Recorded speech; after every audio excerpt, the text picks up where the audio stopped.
Thank you for joining me today. In this video, what I would like to do is discuss how we can elaborate on simple sentences to further enhance them and address a few questions the reader may have when reading your sentences. And this applies for English learners and students in particular in my class, but this is just a good strategy to use when revising existing sentences or to think of, or use rather, when constructing new sentences. All right, so let's go ahead and first take a look at the elements of a sentence. Let me scooch back and make a little bit of room so that you're able to see on this would-be screen.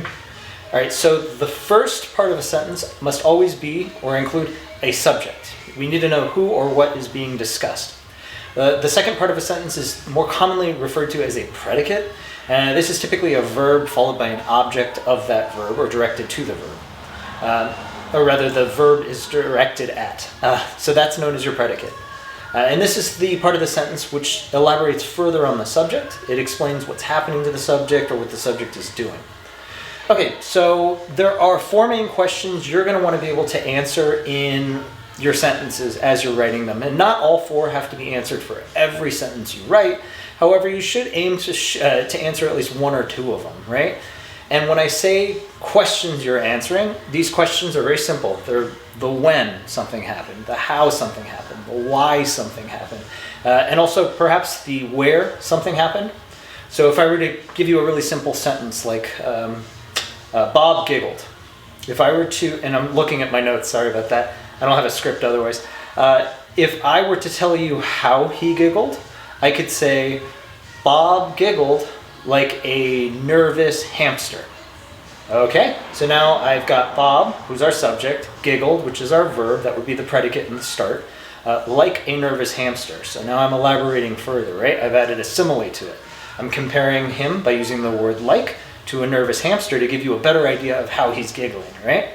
If you can picture a nervous hamster.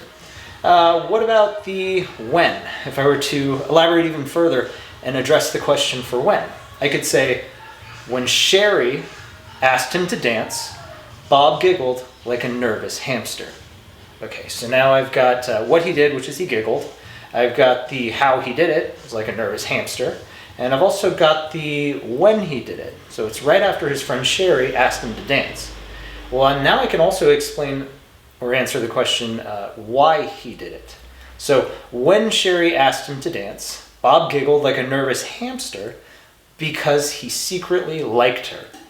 So now I was able to hit all, in this case, the how, the when, the why. In this case, I didn't actually include the where, but that could be an extra step that you would be able to do on your own if you should feel so led. Otherwise, 3 out of the 4 is not so bad. All right, let's look at a few sample sentences as well. Let's start with a very basic construction of a subject and a verb. I have Sherry blushed. Well, okay, we can answer some questions if we decide to pull out of the bag and say, well, when did Sherry blush? Well, Sherry blushed when Bob agreed to dance with her. Okay, so now we've answered a few more questions. You can go even further and include the where. So Sherry blushed when Bob agreed to dance with her on the dance floor. All right, now we have a where. And you can continue with this, with each of these simple sentences. So I'll give you another one. We have Bob stammered. So he kind of tripped over his words, as it were, as he was trying to speak. He wasn't able to be as eloquent, right? What could we do with this? So Bob stammered. So Bob's our subject, stammered would be our verb, in this case the acting predicate. Let's say where. So Bob stammered in his seat.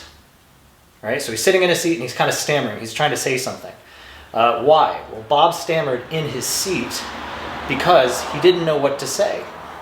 So now we're addressing these questions, and you'll see that as we answer these, these imaginary questions, as it were, the reader is able to gain a better understanding of what the author or the person writing the sentence is trying to say. It also produces a more interesting and enlightened sentence. And so, just as practice, what I encourage you to do as writers is to ensure that your sentences are answering questions like how, why, where, and when. And just to think about those 4 different points when producing sentences or when revising existing sentences. And this will help to not only make it more interesting for the reader, but also to engage your audience. Would be considered a better communicator because they're more invested in the material that you're writing, which makes them more receptive to what it is you're trying to say or share. So, all right. Hopefully this video was helpful. Again, this is all a part of our revision, the writer's workshop, the revision period in that workshop. And for others who are not in my class, it's definitely a helpful strategy you can use when elaborating in your sentences. All right. Thank you very much. I look forward to seeing you in the next one. Subscribe if you can. It would really help me out. And like the video just to gain some traction. All right. Thanks again. Have a good day.